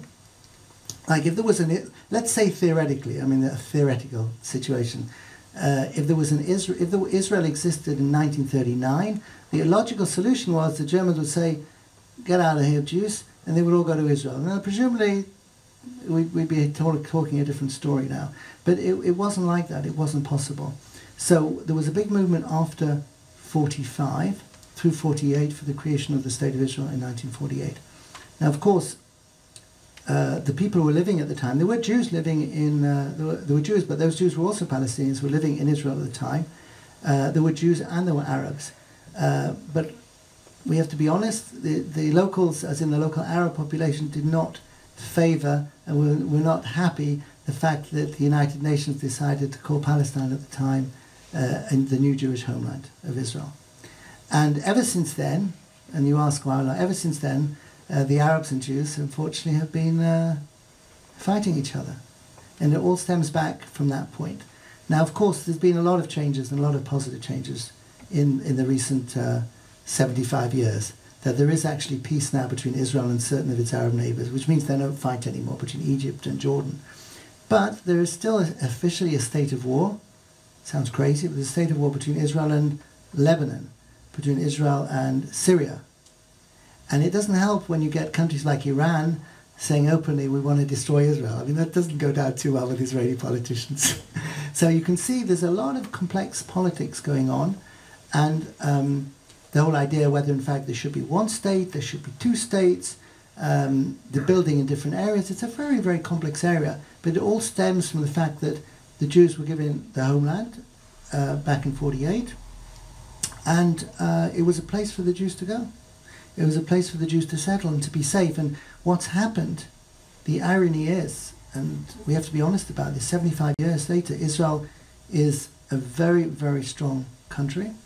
It's got a very strong military, as in it can fend off anybody who attacks it. In other words, they don't rely on anybody else to look after themselves. They look after themselves.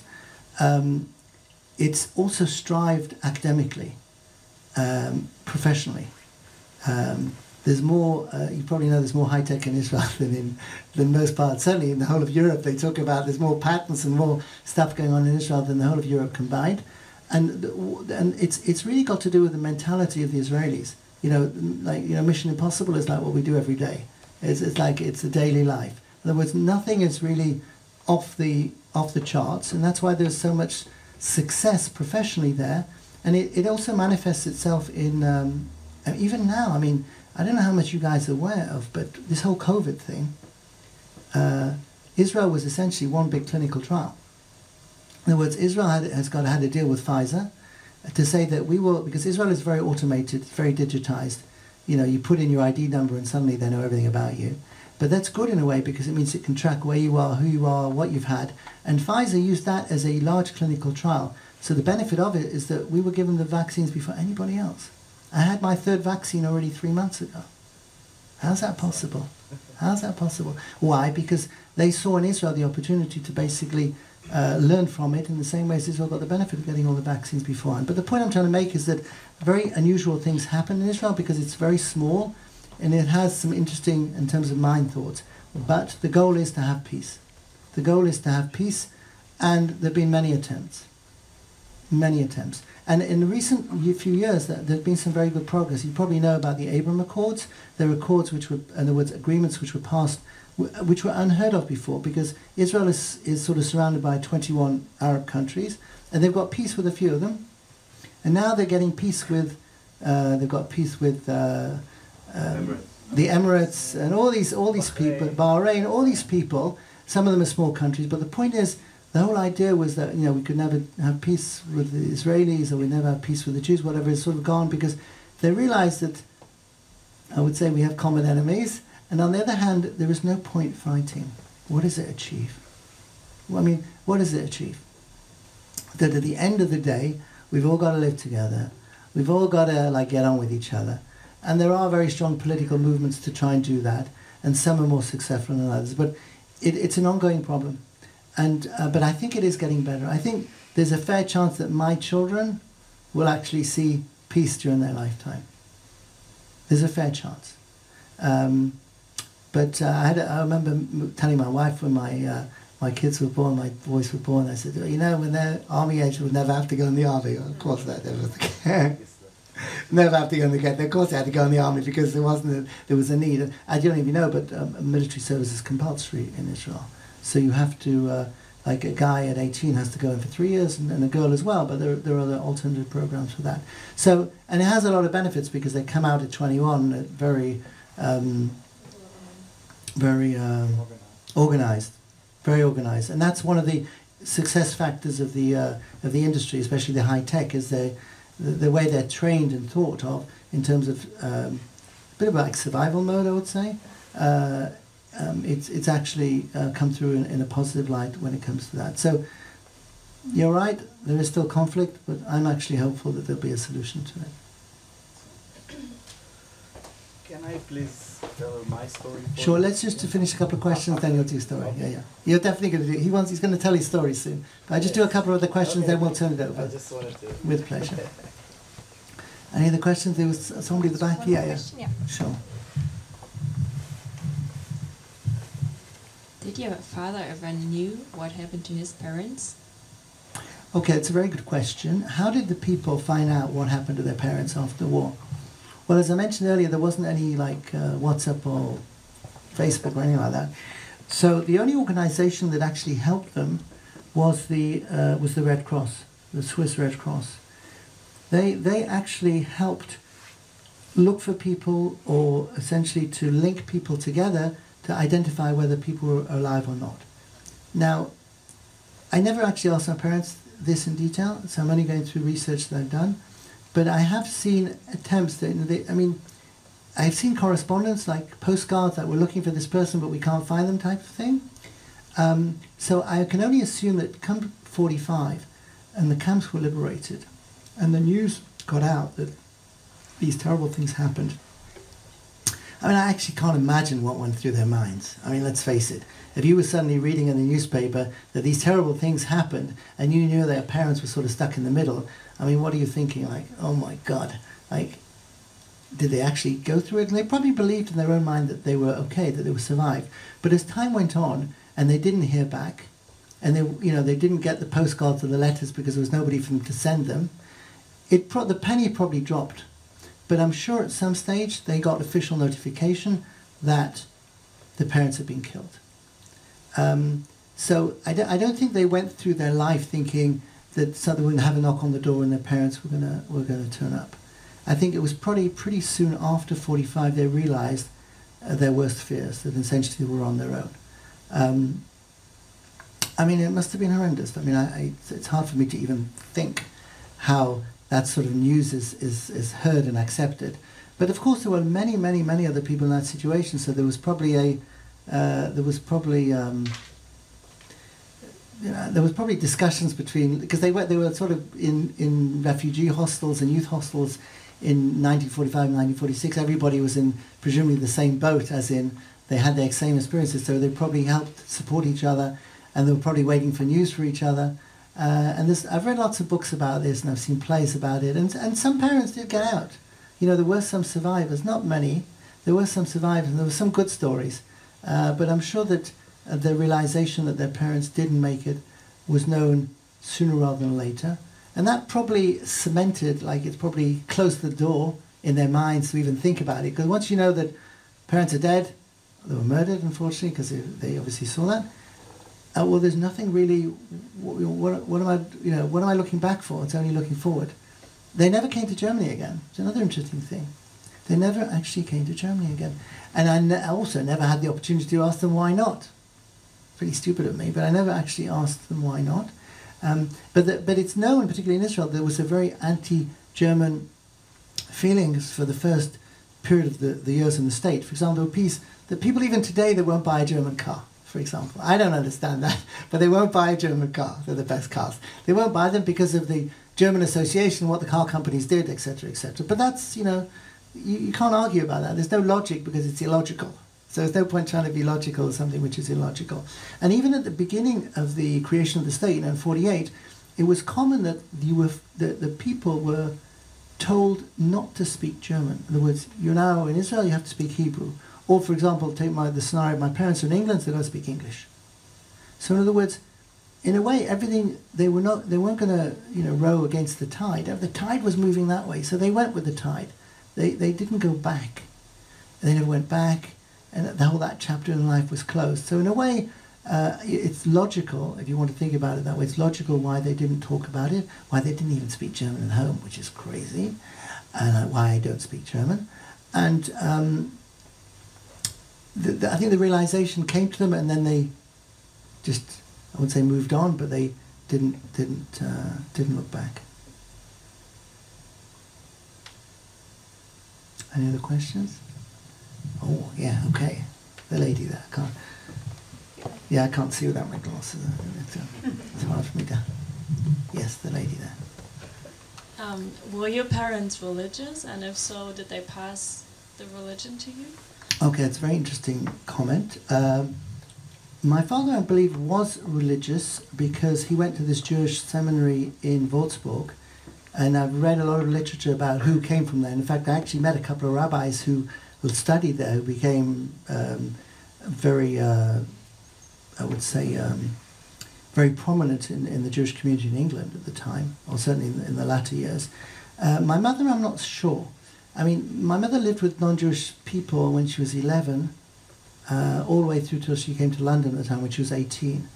And I don't think she had any experience of Jewish life. She told me once, one of the few stories, that on, you know, we have a festival called Pesach, on Passover, and we have Seder night on, which is the first night, which is a big deal, like everybody does it, like a big dinner party, get together. So she told me once that when she was 16, so this must have been like in 1945 or something, that she was able to go to a Seder night in the adjacent town because somebody gave her a ride on a motorbike to go to this Seder. So there was obviously a spark of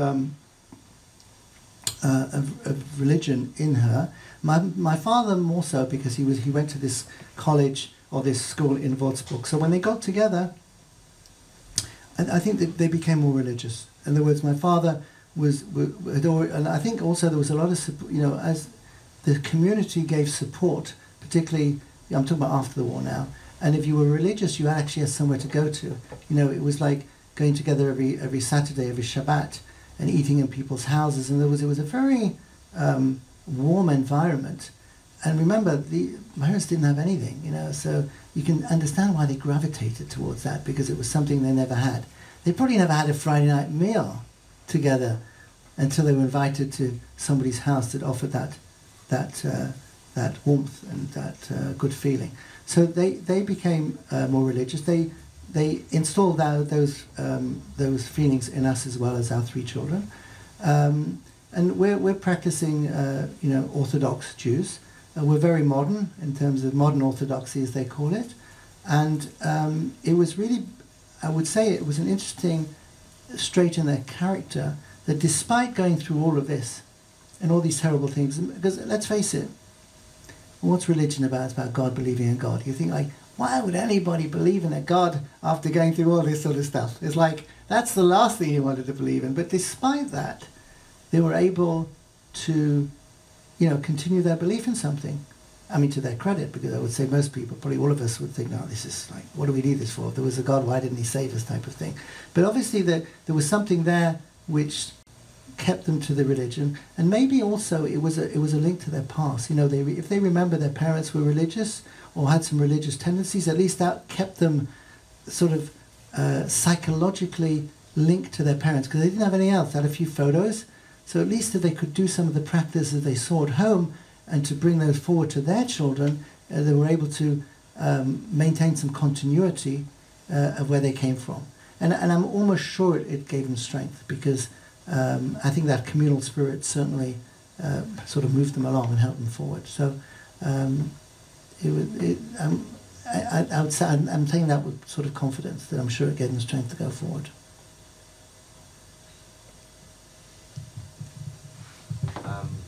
Wait a second. No, I don't need the microphone. Really? Yeah. He's a cool guy.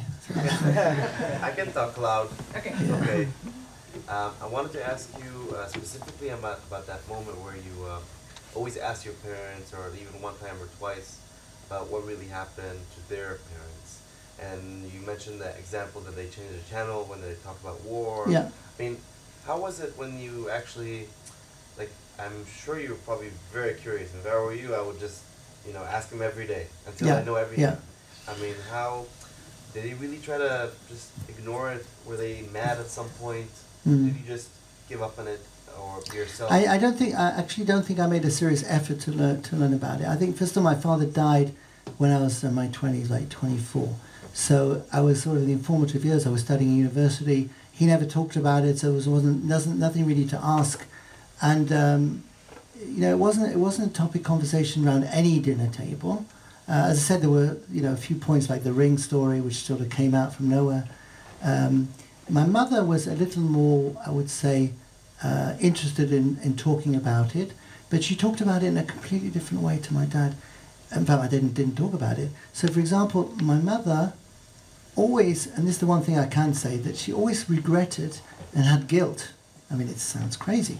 Guilt that she never was able to save her mother.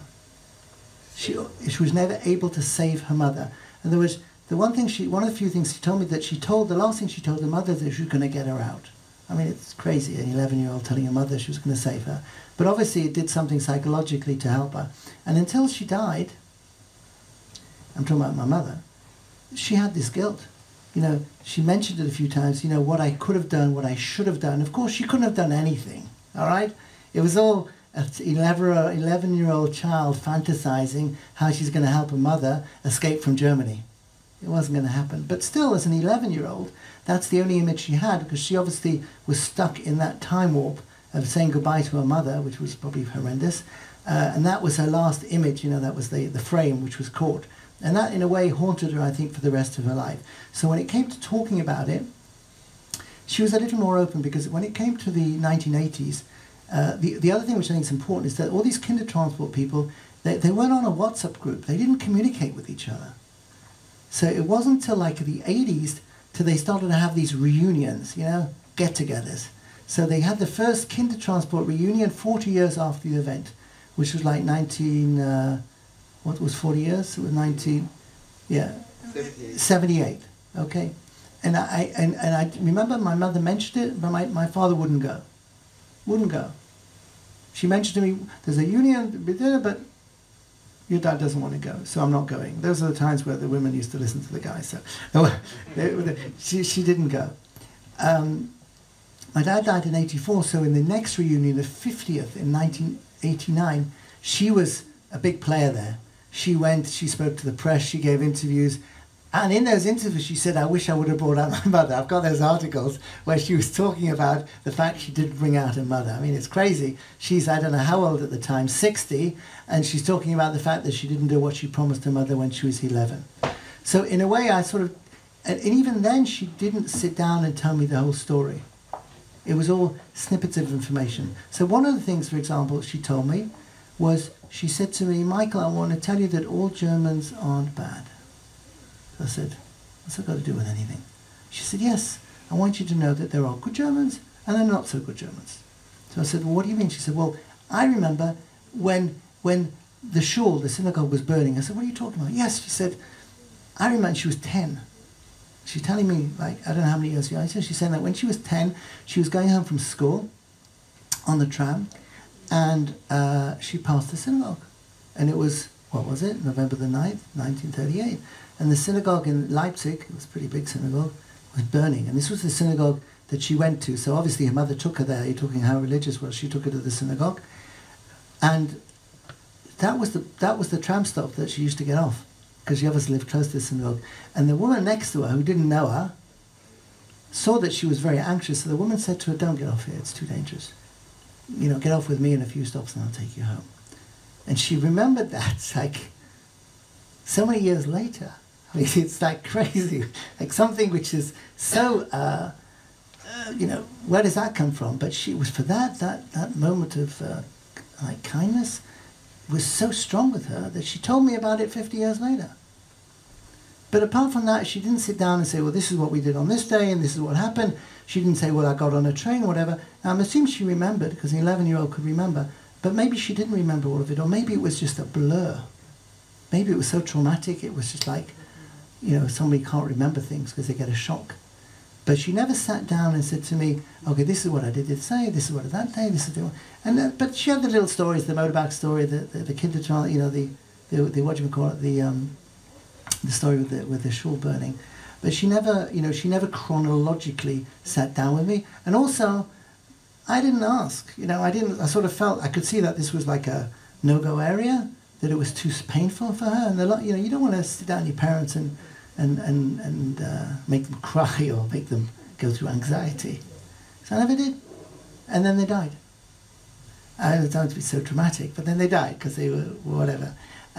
So that, in a way, obviously I blame myself, and that's one of my regrets, that I never spoke to them and asked them.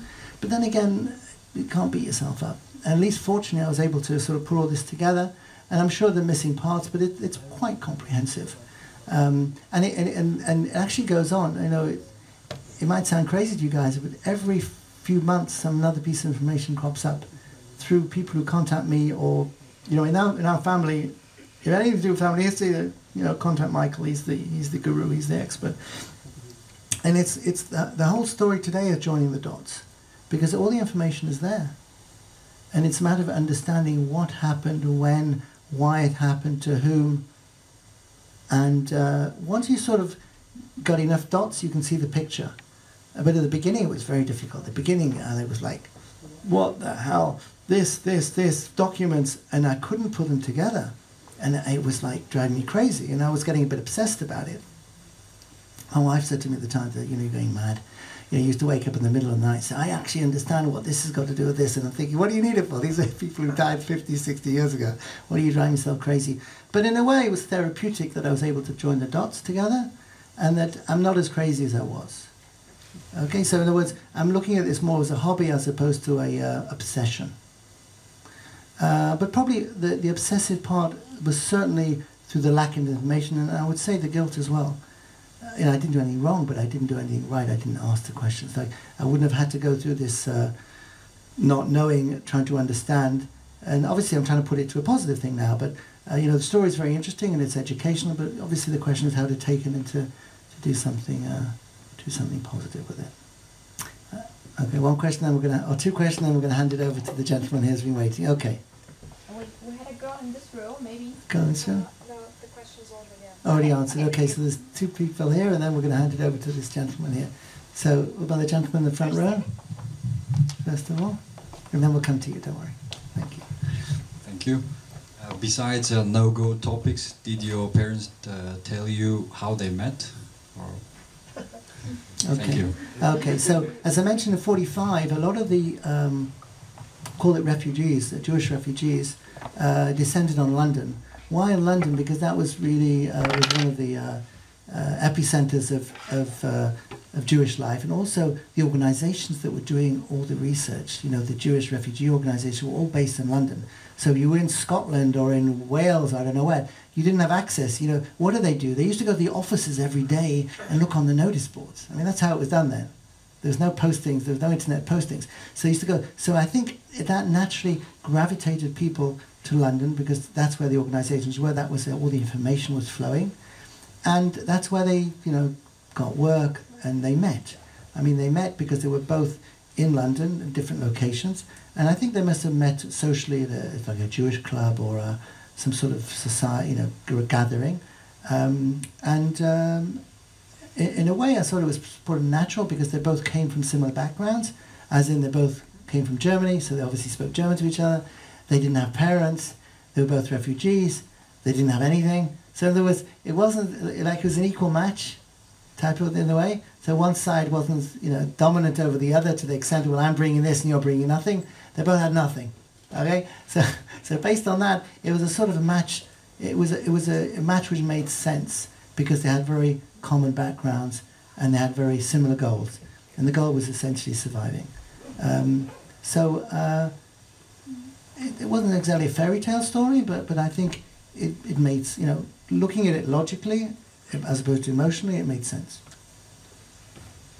Let's change one here. It was very interesting to follow you, and it came in my mind maybe the reason why your family never talk about it. It was a shame what's happened to them.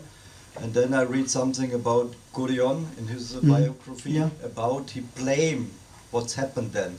Maybe this was one reason.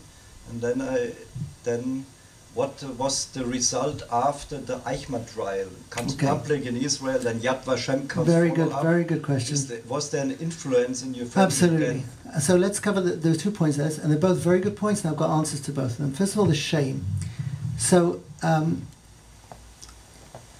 mean, it's a very interesting or very hard idea to think about, but all these Jews, the ones who did survive in Europe, were coming out from the concentration camps, and there weren't that many, or they were coming out from their troubles in Europe. A lot of them emigrated. Some went to Palestine, some went to America, some went to other places. And in a way, the last thing those people wanted to hear, I'm talking about the people they went to, was to hear about the guys' problems in Europe, because they had enough problems themselves. In fact, they were told basically to shut up and get on with it. Okay? And so that in a way, and also in Israel, by the way, in Israel, when they arrived, they said, you know, we've got enough problems already. Don't tell us what you went through. You think we didn't have it bad? So in other words, the information wasn't well known exactly the horrors they went through. And also the people which were there weren't that interested in hearing about it. So there was this sort of shame that, you know, I don't want to talk, you know, I want to learn English. I don't want to talk with a German accent. I don't want to be associated with people who don't really interested in what happened.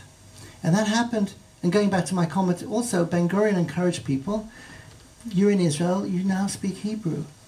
Doesn't matter if you came from Russia or Germany or England or Poland or whatever, you are now in the Jewish homeland. We speak Hebrew here, okay? Read the sign on the door. We speak. So in a way, it's probably suppressed a lot of those, you know, they were bringing culture with them and they were bringing languages with them. It suppressed it, okay, which obviously could have created shame as well. It's also a little more complicated because pre-state, I'm talking about pre-Ben Gurion, he was also against a lot of the Europeans who came to Israel in the 30s.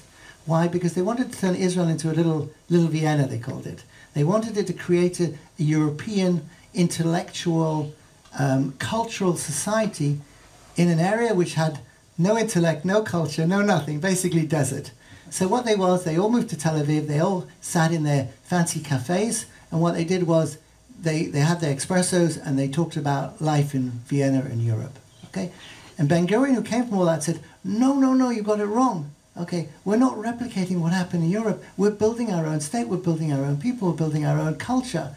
For that, you've got to basically forget about the past and only look at the future, as in language-wise was a very strong. And that's why a lot of the Jewish authors or Hebrew or Ivrit, Hebrew-speaking authors were so prominent at the time because their writings were so strong.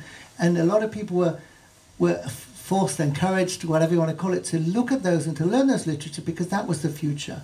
And that could have generated a shame. So there was, I would say, a wall of silence a lot of wall of silence from when the state was created in 48 through to 1961. Now, what happened in 61 was also a major milestone. Of course, we had the Nuremberg trials in the 46, and that was publicized, but then again, that was post-war. Everything was a chaotic situation. People were just there to survive, and people weren't hanging on to their news as they are today, because it was going on and it was basically punishing the Nazi regime, the top guys. Some got killed, some were executed, most of them got off free, and most of them went to prison, but that was taking care of business. But what happened in 61 had a major effect on Jews, and had a major effect on what happened in Israel. As you probably know, Adolf Eichmann ran away in 45, he escaped to Argentina. Various reasons, we won't go into it, there was a lot of support there. He was able to literally hide, and it was the government of Israel tasked the Mossad, which is the secret service, to basically look for him, to find him, and to bring him back to Israel, to put him on trial. Because he escaped the Nuremberg trials. He was gone by then. He'd already skipped the country. And he was number one, or one of the responsible for the whole Holocaust program, should we say. He was very prominent in putting it all together. So what happened, you probably know the story, you may have seen the movie, read the book, is in 1961 a team of Mossad agents went out to Argentina and they kidnapped him. And they somehow, and I don't know how, but it's a great story, they put him on a plane and they brought him back to Israel. And the first thing you heard of was an announcement, we got him. We got him. It's a bit like, Osama bin Laden, Obama said, we got him, and whatever it was. But they didn't get him to kill him, they got him to put him on trial. Because let's face it, they could have just put a bullet in his head. They could have. I mean, if they were able to get him out of Argentina, they could have put a bullet in his head in Argentina. I mean, let's face it. But they didn't want to. And they were told, you have to bring him back alive. Why? Because the government at the time said, we are going to put you on trial, and you're going to have defendants and you're going to have prosecutors. Why? Because your defense and your prosecutor, you're going to have to talk about what you did. And he was put in trial in Jerusalem in 1961. And it was a 24/7 news event. It was publicized. It was on the news. People used to walk around with these radios, transistors, listening to it. But what it did was, and this was the intention of the government in a way, it brought out all that silence and all that shame and all the past was brought out. And suddenly a new generation of Israelis who really didn't know much about what happened, because nobody talked about it, suddenly heard all these terrible things. And suddenly heard all these experiences which their next door neighbor had never told them about. I talk about my parents, but the next door neighbor never told about it. And there was this awareness and shock which stunned the country. And that was the intention of the trial, to basically educate. Now, of course, the end of the story was he was found guilty. He was sentenced to death. He was hung, but they wouldn't bury him in Israel. They burnt his body and they took it to sea and they threw the ashes in the sea because they said he wasn't, didn't have the right to be buried in a Jewish land. And but the important thing about that was a milestone because it started off a whole, I would say, Holocaust curriculum that today in schools, for example, all the kids come to Auschwitz. They come to all these terrible places. They learn about it. In other words, it's not a shameful thing to learn about anymore. In other words, they know about it. It's a major part of their education. It's been sort of in our DNA, which is good and bad, but I'm saying it's part of our educational system. And that Eichmann trial, as you mentioned, was a watershed event. It was the cornerstone of that. And of course, those of you who have been to Israel, there's a museum which is dedicated to the Holocaust, Yad Vashem. And the Yad Vashem is really the central place in the whole world where databases, memorabilia, archives are all kept. It's a very impressive place. I mean, it's nobody comes to Israel visiting and doesn't go to Yad Vashem, put it this way. But that was set up by law. It's funded by the government. It's one of the few museums that you don't have to pay anything to go into. It's free. It's for everybody. And that was also a result, a consequence of. I don't know if the Yad Vashem was actually passed into law because of that, or certainly it highlighted it because then people started to ask questions, and it became part of the curriculum. And people were already you know, they passed the survival mode in Israel. They were actually building a state, so they were thinking about other things apart from just, you know, how do we get through the day type of thing. And but the trial itself was material. And in fact, this year there was a lot of discussion about the trial again in Israel. Why? Because it was the 60th anniversary, 60th anniversary of the trial. So they had, you know, I don't think that many people. They actually had people who gave evidence there, who were still alive. A few of them talk about it. Because, as you know, there's a whole discussion about trials. They're still putting people on trial, even in Germany they're putting on trial. But that was a watershed moment. That was like, that was to Israel like the Nuremberg trials were to Europe in '46, as in impact, effect. Yeah.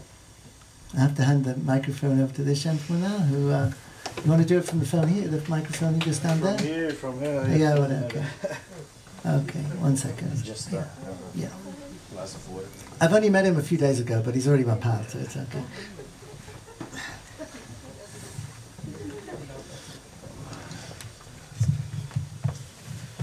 Okay, so thank you for the opportunity.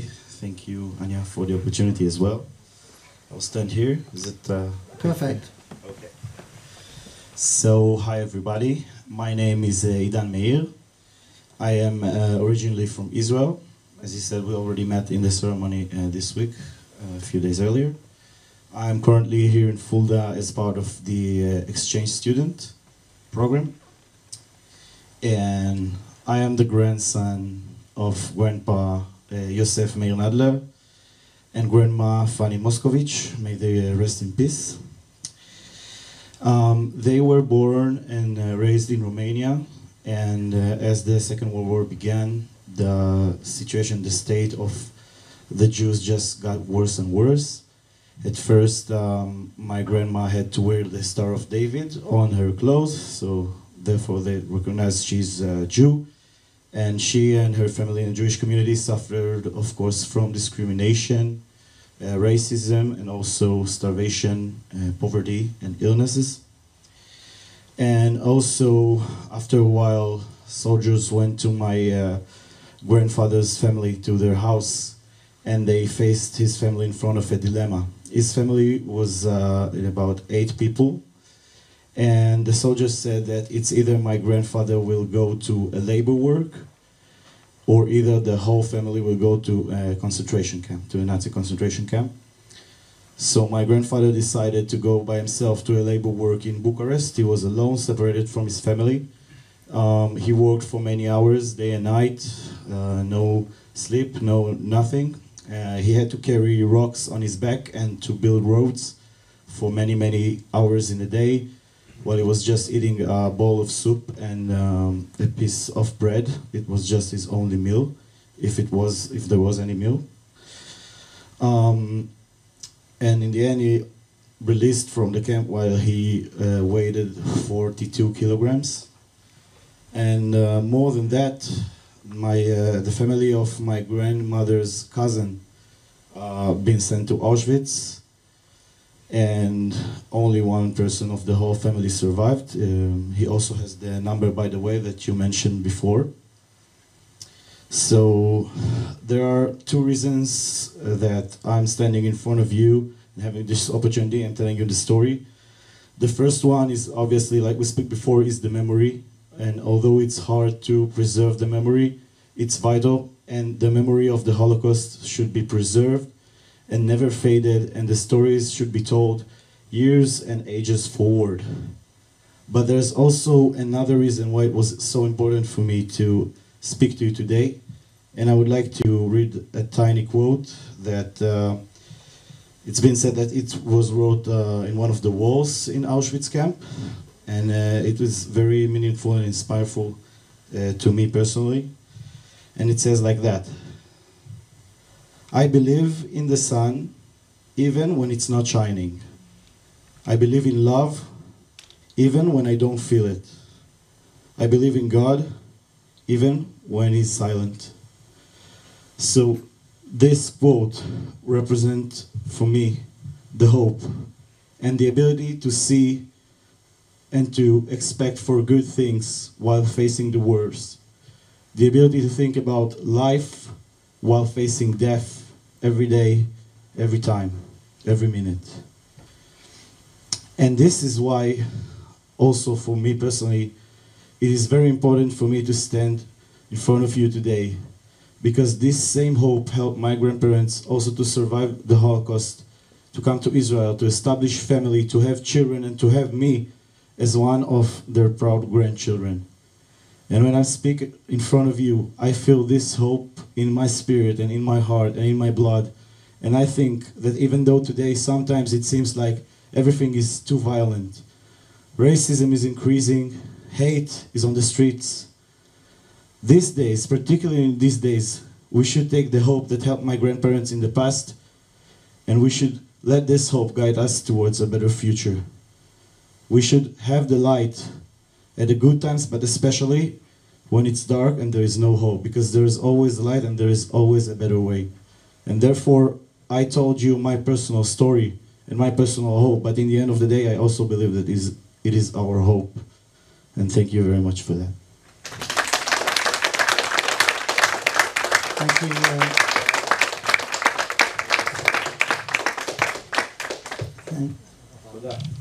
Thank you for taking the opportunity, and I think Anya, you have a new spokesman there you can work with.